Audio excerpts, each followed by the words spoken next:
as well, and we develop concept of the development of the Far East. We have a ministry that works with this region closely, and today we will talk about the components of success and of the things we should do to create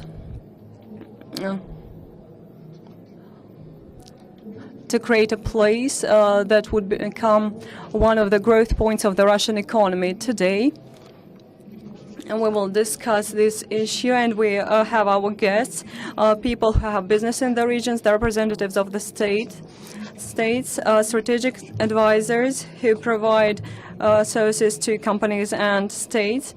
And I would like to, first of all, introduce Maxim Sherekin, Deputy Minister of the Development of the Far East, Akira Ivata, Head of the Moscow Nomura Research Institute, Roman Sherbakov, who represents Investment Agency of the Primorsky region, Alexei Odalov, Business Development Director of RAO Energy System of East, and Andrei Lipatov, General Director of Telecom Holding, and Gao Yang, Vice President of the Bank of China. It's not very comfortable to work here because we have all the voices from all sides, and it's hard to hear myself, but still let's try to adapt to such conditions. And I would like to ask the representatives of our executive branch, Maxim Sherekin, to tell us about what happens now with the Far East.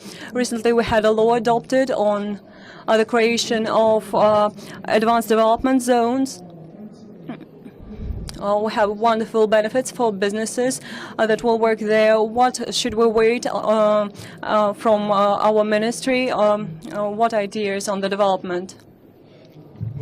Well, a few words about two major priorities of the work of the Ministry of the Far East, and both these priorities are connected with the development of the infrastructure, with attracting investments to infrastructure, with attracting innovative solutions.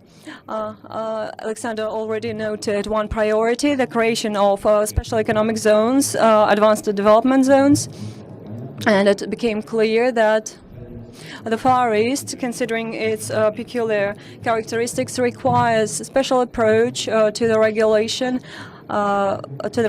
of special zones, these advanced development zones. The current economic zones in Russia are successful in central Russia, but in the Far East this mechanism has new challenges. Central Russia has investors, but we have very small of them in the Far East. In the central Russia, these zones are not competitive with such zones in China, South Korea, with our neighboring countries. And such zones in the Far East face competition with Chinese zones. And entrepreneurs from the Far East ask us for such conditions as they have in China. And we try to solve these issues considering in our law. And this law also offered investors speed and low risks in investment projects. And if investors need speed and quickness of activity, if investor comes and he says that I have $100 million and I want to build a plant in 2 years because these are lease money, and for sure he won't be able to solve this issue. For one investor, a regional investor, they can be provided with a lot, and if we push forward and if we have 10 investors or more, therefore the advanced development zones where the infrastructure should exceed the needs of the entrepreneurs. First of all, we need to debureaucratize the regulation. We should concentrate the authorities of subject municipal, federal authorities. We should create a full-fledged window that even China doesn't have, where investors are taken by the officials to success, and we try to introduce this window, and we also try to limit the regulation. And if we'll have questions after that, we will explain that. That's our first priority, and this bill passed the adoption by the government, and we hope that we will pass the State Duma as well, and next year we will start to create these advanced development zones. We have already chosen the landlords. Now we've chosen the priorities for the advanced development zones. And in the next 3 years, we plan to invest over 27 billion rubles. This would be the priority advanced development zones. The second priority are major investment projects that require in investment support. Over 400 projects we have considered, and 18 projects were in the shortlist. Mostly the projects in extraction with fish processing and agricultural complex. Those projects will be successful if we make good railroads and infrastructure. We also found support in the government of the Russian Federation, and it is presumed that in 2015-17 we will have 494 billion rubles for the support of this project. We won't only create the infrastructure for this investment money. We are looking for specialized investors. We are talking to them who are ready to invest to this infrastructure project, maybe a state-private partnership. Based on that, and also the Far East can be competitive if this infrastructure will be of advanced characteristics. And for sure, we're here at the Forum of Open Innovations, and we're talking about our plans to attract investors. We have our own state financing for the creation of the advanced development zones. We're interested in the introduction of state-of-the-art innovative solutions. Thank you. And once again, I'll ask you a question. How are you looking for the investors? What are you doing for that? The principle is quite easy. We're going to everywhere. And maybe we're talking to 10 people and agree with one person. We have our first investors. The image of the Far East for investors is not a very attractive one, but the representatives told us of Nomura Research Institute that in investment cards of Japanese investors, we don't have Far East because they're not looking at the localization of processing. And from the beginning of this year, we're talking to our prospect investors, telling them about the conditions, the future conditions in the Far East, yet we don't have the project. Just to make sure that our potential clients understood whom are they working with. That would allow us to establish relations, and when this bill will pass, the government, we will, I think we will build the trust and be successful. And we have a new question. The Primorsky region has a lot of joint projects with foreign businesses. And if we look about, for example, we have solars that come to the region. We have construction bases for ship services. We have Gazprom there, producing liquefied gas. And considering the development of the territories, we have a lot of investment projects there, and we see that we don't have enough of foreign companies who come to the region. But we have an example. For example, Siemens Works, they are General Electric as well. And currently the major challenges with working with foreign investors. What is the stumbling block in working with foreign companies? Why is it hard to attract them? That's a question to Roman Sherbakov as a representative of the agency who works with attracting investments.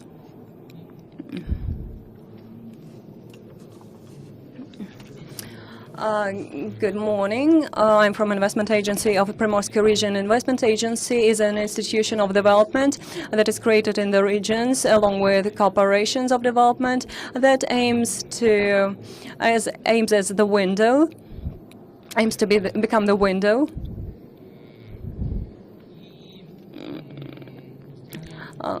And this agency eliminates administrative barriers. Talking to investors and works systematically. Primorska region has things to be proud of in attracting investment. Last year, a direct foreign investment grew fourfold comparing to 2012. That's due to the investors from solars. And also we have interest from Japan, Korea, and China. And what challenges do we have working with foreign investors? Well, mostly we need a transparent strategy of the development of the region. If the region has an investment strategy till 2025, and we have sectoral priorities there, adopted laws to support investors, have development institutions that are also the windows. The corporations of development prepare platforms, and we talk directly to investors. We have a council on attracting investments where we have the governor and the investors. And it's clear that that's the way we are working with the investors. The investors are interested in indexes on the projects and preferences, customs benefits, tax benefits, the quickness of passing all the necessary procedures, the protection for the investments, comfortable character of comfortable conditions for the investors at the place. The possibility to prepare staff, providing communication, because large investors, it's very important for them to meet the heads of the region, and the possibility to talk to authorities if some questions arise. Also, information field we need. Considering the current situation, it's not very easy to establish them, but still we are trying. That's the way it is. And as for the words of Maxim about advanced development zones, our competitive advantage, it will be our competitive advantage, and we as an Institute of Development, in taking all the laws, so we have all the prospects here, and in order to understand, the Ministry of Economic Development has a wonderful presentation that will answer half of the questions. It is your presentation in comparison of the countries and their results, and the aim of the creation of advanced development zones is in order to compete with all the territories of the region. That's what we'll be working with. Thank you very much. Considering the development of various clusters, one of the priorities of the ministry, as far as I remember, was to define the clusters that are of priority for the development of the region. And today we have the representative of the company who works professionally with these issues and directly participated into the preparation of various business strategies and marketing strategies for the regions. That's the representative of the Nomura Research Institute, Akira Iwata, and your company participated in the development of the concept of agricultural cluster in Primorie. How did it work, and how do you see the future development of this region and the creation of the points of growth in this region? Thank you. This is Akira Iwata from Nomura Research Institute, Moscow office. So I'm talking about the. I gave a presentation regarding the question from the Mr. Ivlev. Please show. Let me show the my presentation, please.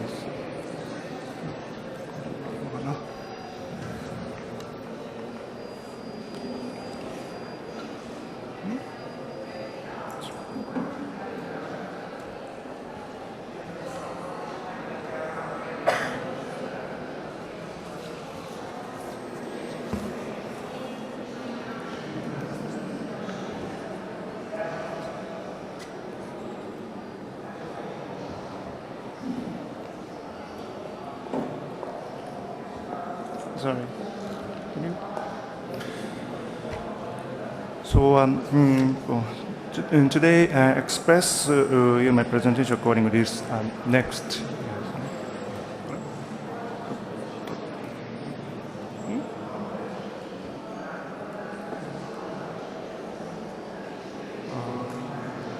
Sorry. Oh.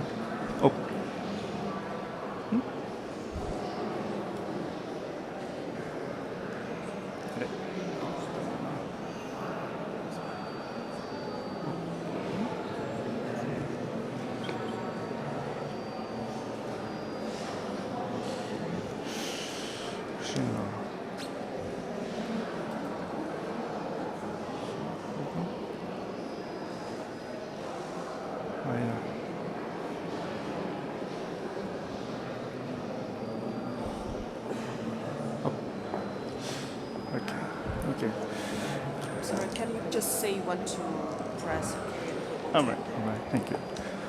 I express in my presentation according to these contents, and from the second contents from the fishery cluster project in Primus Cry. This is an idea of our company's regional development consulting. Development of high value-added industry is a pressing issue in Russia. In particular, it goes without saying further east is one of the most important regions. The Far East is an important region also from the point of incorporating in the growing Asian economies, and at the same time being a neighboring country, Japan, has a strong interest to this region. In order to achieve economic development with the leverage of a variety of resources in the Far East, as well as the business resources of the west side of Russia, the strategic competitiveness in the global market is essential, and it means that the realization and reform of the industry structure will be necessary. Currently, NRA has supported to the concept planning of fishery cluster concept of Primorsky Cry. Far East has many fishery resources, which is 4 million tons of fish catch a year, and various kinds of fish and shellfish. There are many possibilities of international cooperation and development with the Asian economy. Against the background of such potential, the major aim of the development of fishery cluster is described on this slide. Taken together, it's aim at an innovation in the fish industry with Primorsky Cry, intended to as a target for business opportunities in the domestic and international markets.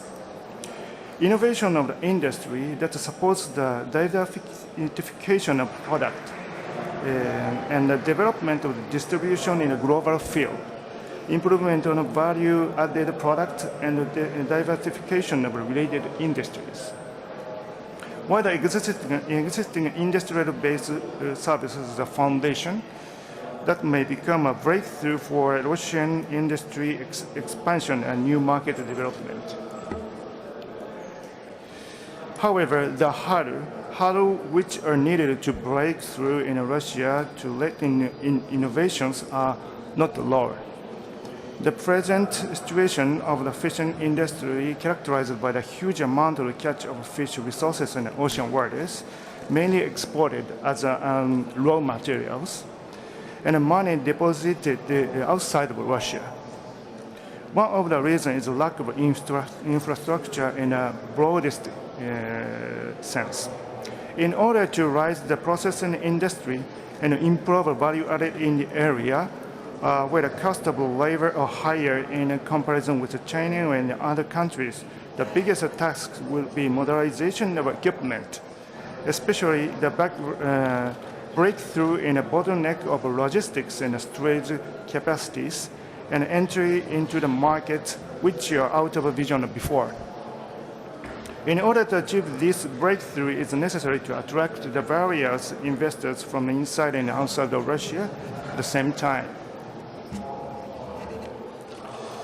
The infrastructure availability is always a big hurdle for any constructors, In addition to installation of new technologies, the wide modernization is needed, not only the hardware but also the software. Especially, it's important to secure cold logistics chain in order to deliver various products to the market, to attract the enterprises and provide a trading place where products could be traded.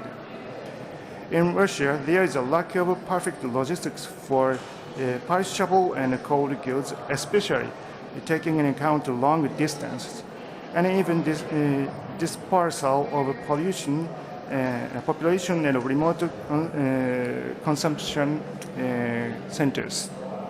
However, the modern freezing technology is created in the world, allowing the production to preserve freshness. Regarding a trading place, there are such places in Korea and in China. Currently, many fishes are delivered to such existing marketplaces. That is the opportunity lost for Russian industry. The trading place, which can attract investors, would bring many profit to this place. On the other hand, this segment of the transfer of technology in production and commercialization is poorly developed, and there is a weak link between research and development centers and industry. This direction requires development. In his view, Ruski Island can become a kind of a Russian Far East Silicon Valley, where the island have a strong link with the business, and one of the sphere of activity could be biotechnologies. It could be stated that the region is attractive for investors for industrial development for long term. As it was spoken before, we can hope for industrial expansion with the fishing industry as one of the core industry. Some Japanese trading companies, and not only Japanese, but also Russian enterprises have shown interest to this project. These potential investors expect a clear business potential basically and transparency in the risk sharing, viability of the management, such as business scheme and profit sharing to invest. In addition, to begin with, I expect some has to take a leadership role and demonstrate strong leadership after concept making project. Thank you very much. Спасибо большое.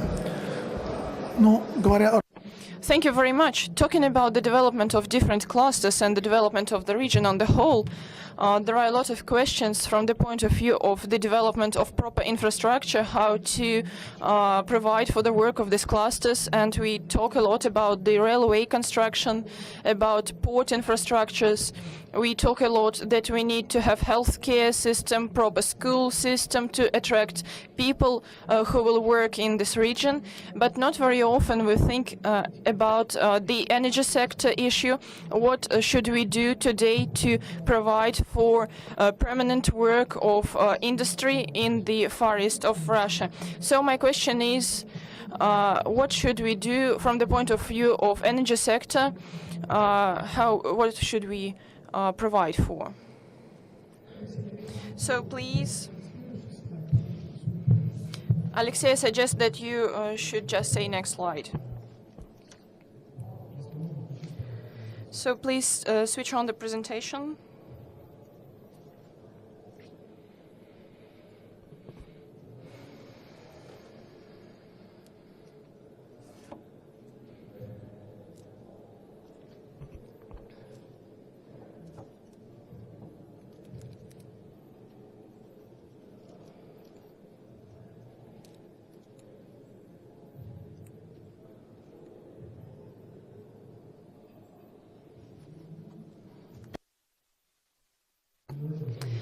So please, next slide.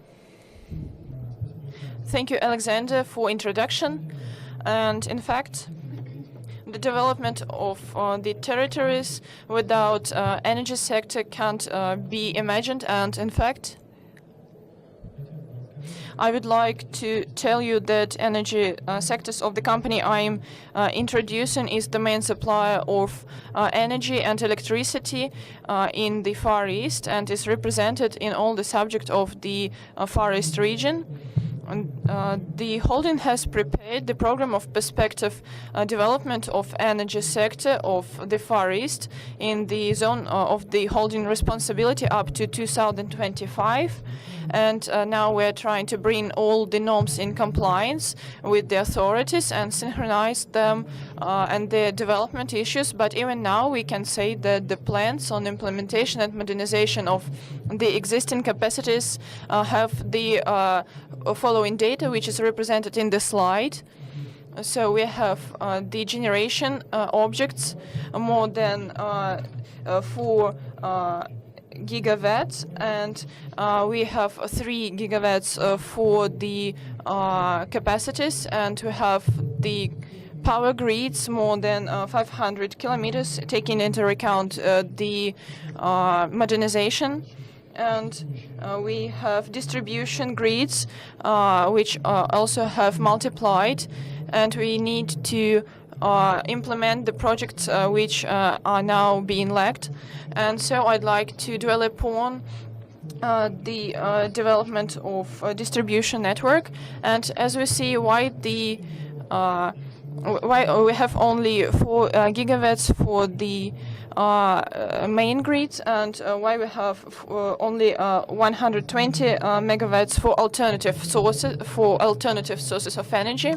So if we talk about alternative sources of energy, so the holding has been dealing with this issue, and last year we had the in-depth scrutiny of this issue, and we have adopted the program of the development of alternative resources of energy. And so we have a certain fluctuation in the development of this factor, and now we have to say that where traditional energy sector exists, alternative sectors are hard to succeed. So all the advantages stated in the slide, so please return the previous slide. So all the advantages represented here are neglected by the traditional energy sector. And next slide, please. You see now that heat generation is now winning at the moment. And so we have, of course, the existing issues, which are unique for the Far East region, and the region is a very isolated energy region, which has 70% of the whole territory of the Far East, and it is working due to diesel generation, and it's quite expensive. And of course, we have also quite complicated logistic schemes of fuel delivery. And so these fluctuations of inter-fuel rivalry at the moment. So I think people living in these regions need even more attention than people from central regions, and so we'd like to draw the attention of participants to this issue as well. And the first pilot projects implemented at the moment are about 9 towns, which and 7 of which are towns using sun energy resources, and 2 towns which have wind turbines. And these pilot projects have shown that such alternative sources of energy, together with diesel generation, help us to optimize this sector on the whole and to bring it into compliance with all the necessary norms. And so it can become the base of the development of serious programs and strategies of the Far East region in long perspective. And correspondingly, the results of the program are the implementation of innovative technologies and the choice of thermal technical solutions and financing allocation, and sun technologies are include polycrystal modules and non-transformer inverters and helium storages and accumulators. And of course, at the moment they are not very competitive, but we are trying to accumulate the experience. And we have used wind turbines because we are talking about Kamchatka or northern territories, and correspondingly the specific traits of the region allow us to use these wind technologies. Next slide, please. And correspondingly, the geography of the holding development is represented on the slide. By 2020, we are planning to build 120 megawatts objects, and all these 120 megawatts have a different degree of scrutiny and research. There are some projects which will be implemented in the nearest 2 years, and correspondingly we have different bids at the moment for objects in the polar circle, and we hope that we will yield 54,000 tons of the fuel as a result of the project. And I also would like to say that we have a tool which enables us, within the framework of the existing legislation, to implement these pilot projects and to be quite optimistic about the future of these projects.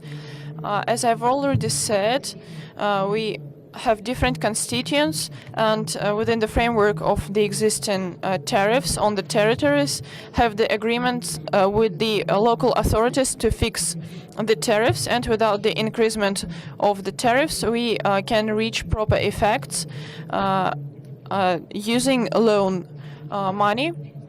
And as I've already said, among all the projects, the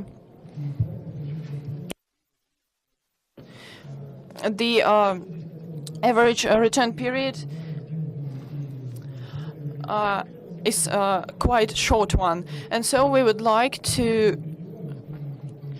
talking about the regions, though we have framework agreements with all of them, we need to develop different norms in the governmental documents, and it will enable us to cooperate in a simplified way. And so, of course, not all the regions are ready to fix their tariffs for energy generation, and that's why we should suggest the following. We try to justify why the federal budget needs this. If we talk about structuring the financing of the project by attracting budget money or any other non-return resources, and then correspondingly for budget, it's a very effective investment, as there are projects which decrease the subsidies on diesel fuel, and they also are inter-regional investment, which also decrease the costs.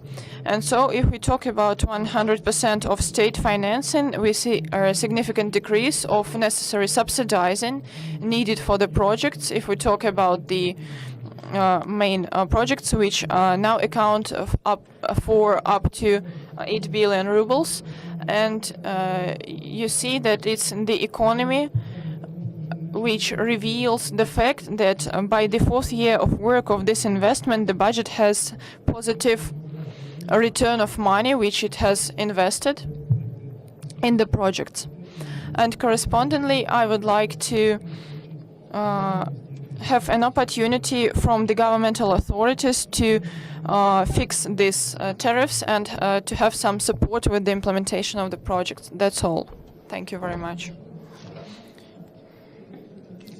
So speaking about energy sector, shifting from the energy sector, I would like to shift to banking structures. We have our colleague from the Bank of China, Vice President Gao Yan, and I have a question connected with the topic which is in the agenda. These are settlement in traditional currencies. What are the perspectives for settlements in local currencies. Which opportunities do you see for the Far East and Russia on the whole and China? And the second question, how is the development? So thank you very much. Good morning to everyone. I'm sorry, but I would like to speak Russian. I'm very happy to take part in today's forum and to get the information from the Ministry of the Development of the Far East and from other colleagues as well. I would like also to share with you some information such as the following. In the nearest future, the contacts of the leaders of our countries will enable the enhancement of cooperation between our countries. Our Bank of China, being the first Chinese bank which has entered the Russian market, has the aim to make a contribution in the development of cooperation between China and Russia, and we plan to enhance our work in the following directions. As Alexander has mentioned, first and foremost, we will support a more broad use of national currencies, which will enable us to decrease the initial cost in providing services in finance organizations and business circles of both countries, in mutual trade settlements, which will comply with strategic interests of both countries. And I would also like to tell you that yesterday the official visit started in China of a delegation, and a number of agreements was signed yesterday of intergovernmental and inter-department sectors, and also our Bank of China has signed, together with the Moscow Stock Exchange, an agreement on cooperation. And if we talk about this cooperation, it dates back in 2010, and in the stock market, stock exchange market, we are the leading market maker of the currency pairs of Chinese yuans and Russian rubles, and the signing of such agreements will promote the broadening of mutual settlements of our national currencies, and we will, together with the Moscow Stock Exchange and our departments, which opened during the last years in the Far East, in Khabarovsk and Vladivostok, carry out the development of settlement and national currencies. And our main goal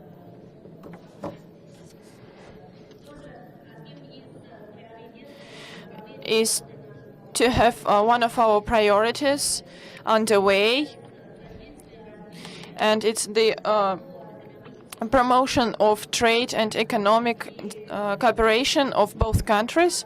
And talking about the Far East, we have the venues of the ADZs and those of trade and economic cooperation.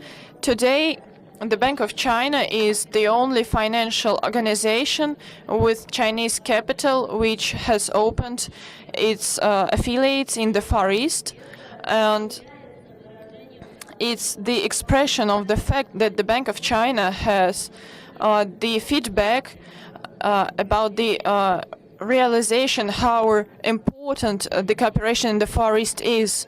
And I would like to dwell upon the fact that we will pay attention to large-scale governmental projects, and we will allocate our attention to small scale and medium scale business. And I think that it will enable us, both our bank and Russian banks, promote priority assistance for cooperation in the Far East between our two countries. And we all know that the new tendency of the development of Russian-Chinese cooperation is the opening of new opportunities which can be implemented, including all the professional advantages. And the Bank of China, together with different investors of all the countries, including the Ministry for the Development of the Far East of the Russian Federation, is able to use its finance resources for the acceleration of the development of this territory, and it also promotes mutual cooperation between the countries. Thank you very much. Thank you. China is becoming one of the priority directions of our cooperation. And talking about the Far East, I have a question to Andrei Lipatov, who is the head of Teplocom Holding. You became the winner of the Expert of the Year award in the sphere of city development and town planning. And you are also an expert in the financing of energy-saving technologies. So what can you tell us about the opportunities of work in the region? Which challenges do you see for your work in the Far East? And what are the perspectives of the private PPP, which is the opportunity for them to develop projects? Good morning, dear colleagues. I prepared a report also, but I think it will be quite hard for morning, several reports. Let's talk a bit about the geopolitics. If we look about the population density of the Russian Federation, it becomes obvious that the population is moved to the west. And for several centuries, Russia was west-oriented in trade and economic cooperation. The number of population is insignificant, 131 million of people, and yet if we have 140, it does not solve the consumption problems. For the territory of Russia, we have considered the need of the considered the need to have 400,000 people because to develop in a stable way. And if we look at the map of Russia, in the Far East and Siberia, the problem is the same. And if, as we remember that Mikhail Lomonosov said about Siberia, but still the problem is not solved yet. Recently we had a WWF research. And the research says that the Far East has the highest index of human life expectancy potential. And considering the energy sector, and we are working with energy, our holding, we develop and produce the systems of calculation, automatization systems, and energy management, both heat and energy resources. It's what we do. So each energy sector is aimed at consumers, both private or industrial, and any industrial object is aimed at its consumers in turn, and where these consumers are located. If in Russia, then this market is insignificant for such an industrial object.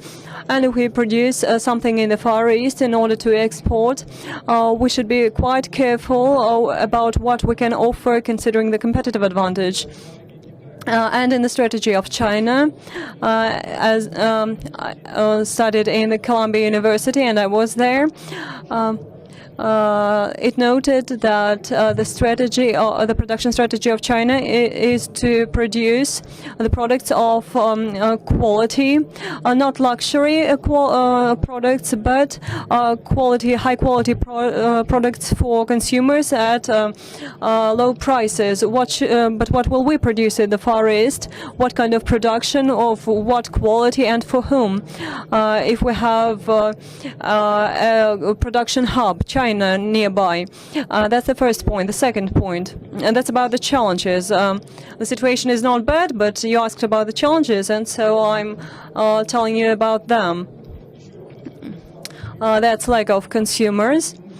And if we think about business decades, and we should think this way, then the development of the Far East becomes a state aim to attract private investors there, those investors that are interested in long-term partnership in this market. And getting back to the geopolitical issue, these should be those investors that are sure that the map of population will shift a bit and we'll have new population in this territory, a new population as consumers. But if this aim is not met, we will face overproduction. We will have this Soviet story once again. A lot of production concentrated in one region, spent a lot of resources for that, and we produce goods for no one, just to show that we have high level of production. And as for the challenges, I think these are the basic challenges, and they result in financial issues, in issues where to take money. We implement a lot of projects ourselves in private-public partnership and concessional contracts, and mostly these are agreements. What's private-public ownership? Everyone understands it. That's agreement between the state and the private sector. When the state says, I'm not very good at managing this asset, please, can you manage it yourself, and you will get a share in this business in turn. And in our business, in heat supply and water supply, in the regional context, in the regional scale, we are quite experienced in it, and we participate in these projects. And if you look at any calculation of a public-private partnership, it is based on consumers, on the expectation of the growth of consumers. But first of all, no one sees in the current situation, no one believes that we'll have new consumers in these generation zones, and I think that our colleagues from RAO will agree with that. I don't think that anyone is oriented to have a surge of consumption of water or heat. So the aim of a public-private partnership has a format of energy service when we have money invested, have some kind of saving here, and due to this saving, the investors return the initial investment. So these are the basic details, and if you have questions, I'm ready to answer. Yes, quite important issues you've raised, and Maxim is, oh no, he is not ready. I think he has the same problems.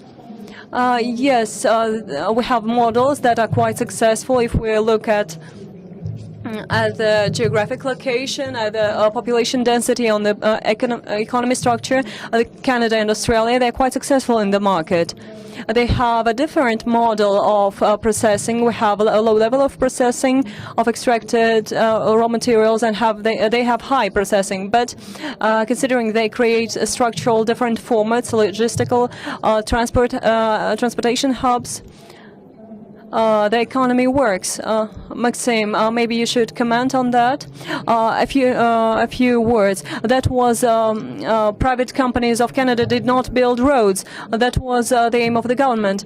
But when they attracted money to build transportation hub in Saskatchewan, where all the goods were collected from the Asia-Pacific region in order to go to Northern America at the initial stage, They invested state money, but after that 70% of the investment went from private investors. And the model that is planned to use, as far as I know, when advanced development zones are created, then according to the calculation of our ministry, for 1 ruble of our money, you'll have 19 private rubles. This target indicator is an ideal indicator. I think these are quite obvious things. The market of the Far East is quite small, and we don't have a possibility to increase this economy to double it, not orienting on the export. We should orient on the export.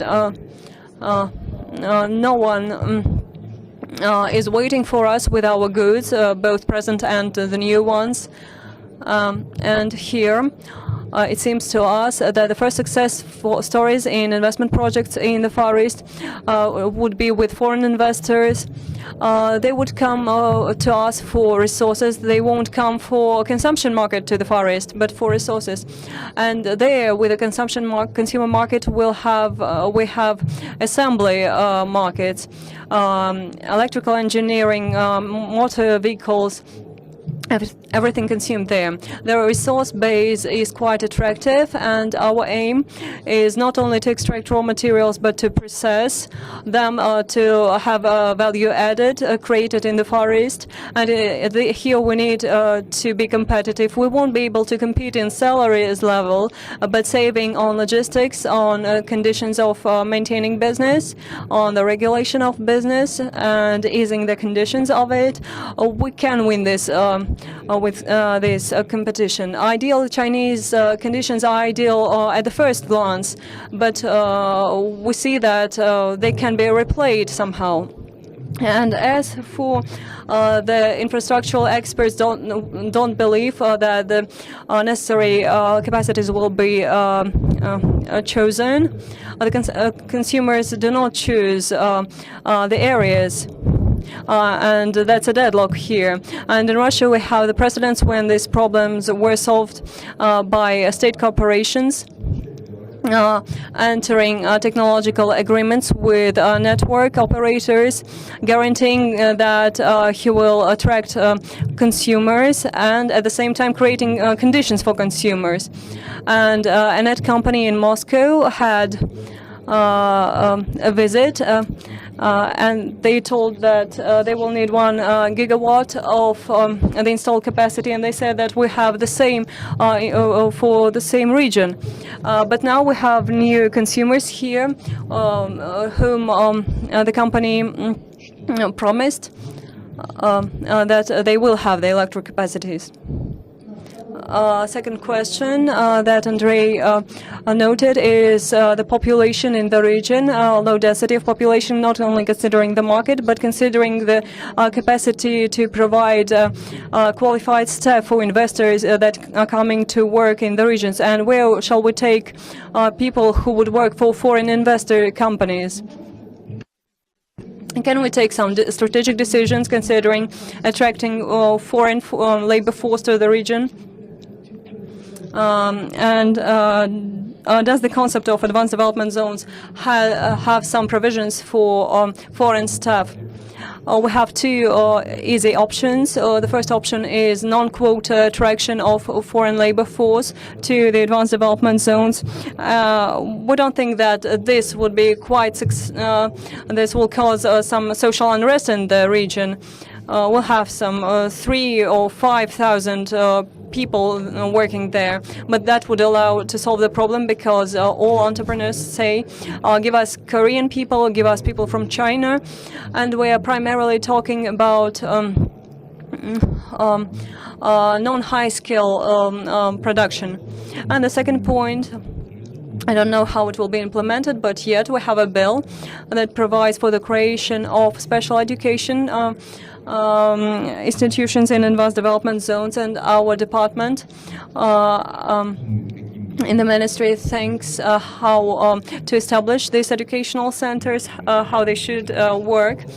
We have prototypes of such centers in the regions of the Russian Federation, in Tatarstan and Kaluga region. We'll create something like that. And we also think about the possibility for these education centers not to have to be internationally competitive. We don't know how to use it yet, but we're talking about the territories of advanced development. We may have special licensing order different from all Russian process, and maybe this would allow our investors to bring their own educational training centers, not to establish them from the very beginning, but for example Germany has such a practice of educational centers who work on the same model and prepare experts for large-scale and medium-scale enterprises. And if we implement this model in Kaluga, we required a complicated process, how to pay high salaries for tutors. Why should we prepare not for half a year, but for 45 days? How should it be introduced to the educational program? What should we give to this expert as a result of this program? But I think the simplification of this process in advanced development zones would allow us to attract not only Russian companies and organizations that would work with preparing the experts for such companies. Thank you. I have a question for Roman Sherbakov. Your agencies, do you consider in your agency a possibility to attract Russian internet and international business to prepare experts in universities of the Far East? Because you have a high-quality Far East university there. Our company takes experts from that and relocates them from the Far East to Moscow to work in the Central Russia project. And maybe it's not good for the Far East. We should think how Russian business can help people remain in their regions and become the source of labor resources that would provide good work for foreign and Russian companies. Well, sure, Far East University is a competitive university, and it is presumed that it will be a core of the cluster, a scientific cluster. One of the models of the cluster is located near the universities, and above that, there's a new infrastructural object at the Ruski Island. And APEC summit was the reason for that. We have a new infrastructure established there, and many scientific groups work in this university. And that's the characteristic of the cluster, 20 technological platforms. And the thing you're talking about, it already works. The region already has and agency participates in it. We have a prognosis for the needs of the regional labor market. It is compiled according to the information from executive society, expert society, technological experts, and investors. We all have an order now, and the university is the producer of these services. And the Russian investors use this information. And we also have plans to participate in jobs fairs that take place in Korea. Thank you, Alexei. And you have real business on site, and energy demands a lot of qualified staff. How do you solve your problem? Do you bring personnel from European part of Russia, or do you try to recruit people from your region? There is such a problem, in fact, especially in such as isolated regions as Sakhalin and Kamchatka. And if we talk about the center of the Far East, Khabarovsky Krai and Primorsky region, there is no such a problem there. But if we talk about Sakhalin, Kamchatka and Yakutia, then the problem arises, and it's very difficult to attract personnel with the existing fees from the European part of Russia. It's a very unlikely task, and now we're trying to implement a program which will imply the use and recruiting the personnel from the Far East region, because it's unlikely to attract people from the European part of Russia.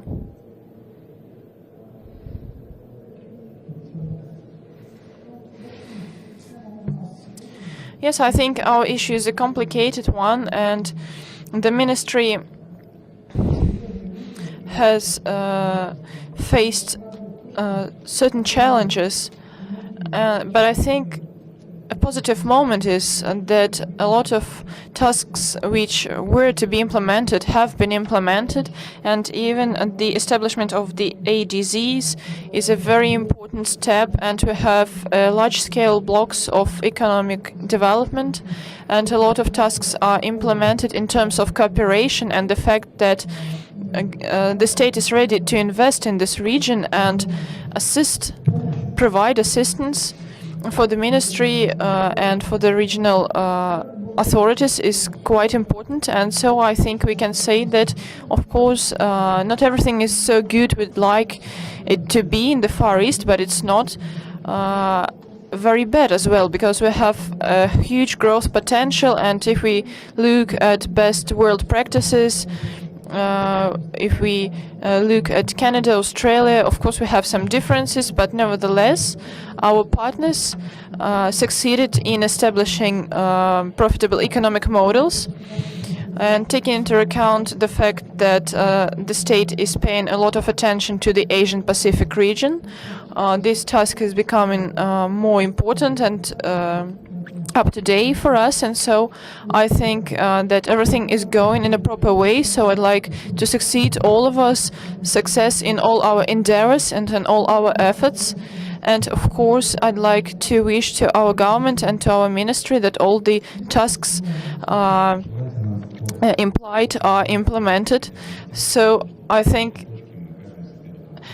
we should always wish high speed of implementation for all of us, and I think we need to move 4 times faster, and so I wish speed of implementation for all of you.